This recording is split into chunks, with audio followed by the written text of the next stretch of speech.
6 মাস আগেই বিয়ে হয়েছে মেঘার। ছিমছাম পরিবার, বাবা মা, একটি মাত্র শিবরাত্রির চলতে তার বর। মেঘা বরাবরই এমনটা চেয়েছিল। শাশুড়িও বেশ স্মার্ট, জিন্স না পরলেও skirt, leggings, top, maxi dress সবই পরেন আধুনিক কেতার সঙ্গে তাল মিলিয়ে। পার্লারে যান নিয়মিত, পেডিকিওর, মেনিকিওর, ফেসিয়ালে স্কিন টান টান। এ বাড়িতে মেঘার কোনো পোশাক পরা নিয়ে মানা নেই। অফিস মিটিংয়ে ফেসে গিয়ে ফিরতে লেট হলেও কেউ কখনো জিজ্ঞেস করেন না কেন লেট হলো। মোটের ওপর মেঘা খুশিতে আছে, আনন্দে আছে। বাড়িটাই বদলেছে শুধু। জামাই ষষ্ঠী সামনে, মেঘার মায়ের ইচ্ছে জমিয়ে জামাই ষষ্ঠীর আয়োজন করবেন। প্রথম বছর বলে কথা, আত্মীয় স্বজনদের নিজের জামাই দেখাতে হবে, সোশ্যাল মিডিয়ায় রকমারি ছবি আপলোড করতে হবে।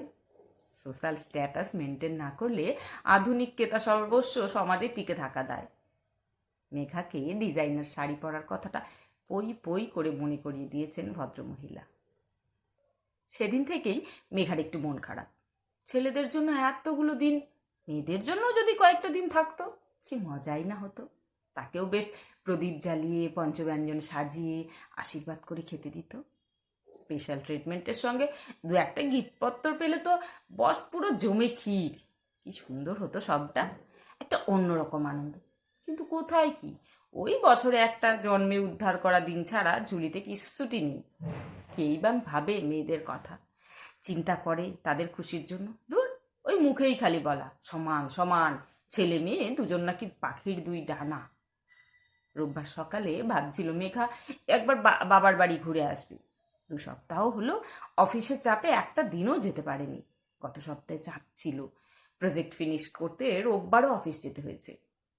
গতকাল ক্লায়েন্টের কাছে কাজ সাবমিট করার পর এখন সে একটু ফুরফুরে। প্রজেক্ট লিড করা কি সহজ ব্যাপার? টেনশনে তো মেঘার নাভিশ্বাস উঠে গেছিল। আপাতত স্বস্তি। দুপুরে খেয়ে দিয়ে না হয় মার সঙ্গে খানিক শপিংয়ে বেরোবে। অনেকদিন মা মেয়েতে শপিংয়ে যাওয়া হয় না, তখন না হয় জামাই ষষ্ঠীর গিফট টিফটগুলো দেখে শুনে নেবে। ব্রেকফাস্ট খেয়েই রেডি হবে ভেবে রেখেছিল মেঘা, কিন্তু ব্রেকফাস্ট টেবিলে বসতেই শাশুড়ি বোমাটা ফাটালেন। আজ নাকি বাড়িতে লাঞ্চ টাঞ্চ কিছু হবে না। একটা নাম করা বাঙালি রেস্টুরেন্টের আউটলেটে তিনি খাওয়ানোর প্ল্যান করেছেন। মেঘাও যেন সেই প্ল্যানের সঙ্গী হয়। আর শ্বশুরমশাই তো যাবেনই, তিনি শাশুড়ির ছাগল, লেজে কাটবেন কি মাথায় সেটা পুরোপুরি শাশুড়ির ওপর। এমনিতে মেঘার এই উঠলো বাইতো কটকজাই টাইপ বোহেমিয়ান প্ল্যানগুলো খারাপ লাগে না। শাশুড়ি এত কুল দেখে বাকিদের হিংসা সে তাড়িয়ে তাড়িয়ে উপভোগ করে। কিন্তু আজ বাড়ি যাবে বলে ভেবেছিল বলেই বোধহয় শাশুড়ির এই আলটপকা প্ল্যান শুনে তার ভারী বিরক্ত লাগলো। প্ল্যান করার আগে অন্তত একবার তো তাকে জিজ্ঞেসটুকু করতে পারত। কিন্তু তা কেন করবে? আফটার অল শাশুড়ি, মা তো নয়। মার ব্যাপারই আলাদা। তবু মেঘা কোনো রকমে ঠেকনা দেওয়ার চেষ্টা করেছিল। মামুনি, অরণ্য তো অফিসে, কয়েকটা দিন পর ছুটির দিন দেখে না হয় সবাই মিলে একসঙ্গে। আলতো করে ভাসিয়ে দেওয়া কথা তোপে উড়িয়ে দিয়েছেন অনুপমা। বরের কথা তোকে মোটে ভাবতে হবে না। ও বেটা ক্লায়েন্টের পয়সায় প্রায়শই মোগলাই, ইতালিয়ান, চাইনিজ, কন্টিনেন্টাল খেয়ে থাকে। আমাদের বুঝি সেসবে ভাগ দেয়? আজ আমরাও ওকে ছাড়াই এনজয় করব। চল তো আমার সঙ্গে, দেখবি মা বাবা বেটি কেমন মজা করি। কিছুতেই মামনিকে আটকানো যাবে না বুঝে একরাশ মন খারাপ নিয়ে মেঘা উপরের ঘরে চলে যায়। মাকে ফোন করে বলে শাশুড়ির ইচ্ছে। কেন সে আজ চাইলেও বাড়ি যেতে পারছে না। খানিকক্ষণ চুপ থেকে নরম গলায় মা বলেন, সংসার আগে রে মেঘু। সংসারে শাশুড়িরা প্যাম্পার হতে পছন্দ করেন। আসলে তোদের আগের জেনারেশনকে তো অনেক ঝড়ঝাপটা সহ্য করতে হয়েছে। যা বলে তাই কর। আমি আর তোর বাবা রইলাম তোর জন্য। রেগে ফোন রেখে দেয় মেঘা। আর আগের জেনারেশনের এই স্যাক্রিফাইসের বুলি কাপ যেন মোটেও তার ভালো লাগে না। বিরক্তি চরম পর্যায়ে পৌঁছলো যখন মামনি শাড়ি পরতে বলল। শাড়ি জিনিসটা এমনিতেই তার চূড়ান্ত অপছন্দের, কিন্তু ঘনিষ্ঠ আত্মীয়ের বিয়েতে, পুজোয় উপায় নেই বলেই মেঘাকে বছরে কয়েকবার শাড়িকে অঙ্গে তুলতে হয়। কারণ ছাড়া আবার আজ শাড়ি? তারা তো প্রায়শই রকমারি হোটেলে রেস্তোরাঁয় খেতে যায়, তবে আজ এমন কি স্পেশাল? মামুনি বা বাবার জন্মদিন, অ্যানিভার্সারি, সেসব ডেট তো সে জানে, মনেও আছে। তাহলে ঘর থেকে বেরিয়ে দেখলো মামুনিও সুন্দর করে শাড়ি পরেছে, বাবা পাঞ্জাবি পাজামা। কাছে আসতে একটু করে করে আঙুলটা কেটে অনুপমা বললেন, কি মিষ্টি লাগছে রে আমার মেয়েটাকে, কারো নজর না লাগে। হঠাৎ বিরক্তিটা কেটে গিয়ে বেশ খুশি খুশি লাগছিল মেঘার। সব মায়েরাই কি দিনের শেষে একই হয়? রেস্তোরাঁয় ঢুকেই চমক, এ কি, এরা এখানে কোত্থেকে?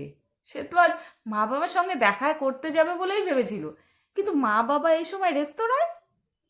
চমকটা একটু বেশি হয়ে যাচ্ছে না? মামনির দিকে চোখ তুলে তাকাতে তিনি হেসে দরজার দিকে দেখিয়ে দিলেন। এ কি দেখছে সে? অরণ্য কখন এলো? ওর না অফিসে আজ ভীষণ গুরুত্বপূর্ণ মিটিং।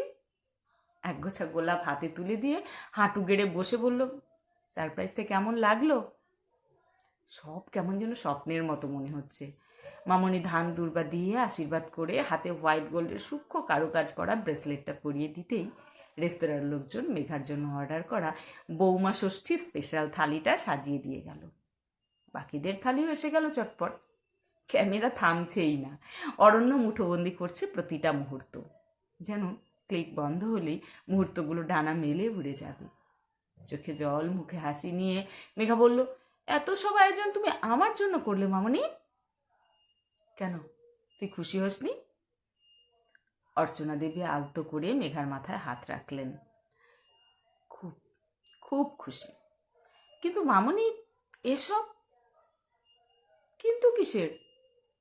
ছেলে যদি রোজগার করে নৌকার হাল ধরে, মেয়েরাও তো তেমনি ঘরের সমস্ত কাজ সামলে সন্তান মানুষ করে নোঙর বেঁধে সংসার রূপ নৌকাকে সমস্ত রকম ঝড় জলের হাত থেকে আগলে রাখে।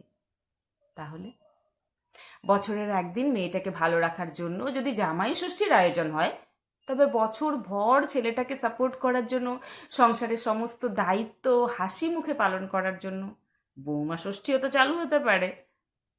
মেয়ের মা বাবাকেও তো একই রকম কষ্ট করে সন্তান মানুষ করতে হয়। কি বেয়ান, ভুল কিছু বললাম? হাসি মুখে বলেন অনুপমা, আমার শাশুড়ি কিন্তু সেকালের মানুষ হলেও আমার জন্য প্রত্যেক বছর বৌমা ষষ্ঠীর আয়োজন করতেন। মন দিয়ে খাচ্ছে মেঘা। সেদিকে তাকিয়ে মানসবাবুর দু চোখ জলে ভরে এল। কত যত্নের, কত আদরের দুলালি তার। আজ থেকে আর চিন্তা নেই। এক মাকে ছেড়ে গেলেও অন্য মাকে সে খুঁজে পেয়ে গেছে। ইলিশ মাছের ডিমটা ভেঙে তিনি নিশ্চিন্তে মুখে দিয়ে মিটি মিটি হাসেন। কণ্ঠে মিঠু দাস সরকার, কলমে অনিন্দিতা।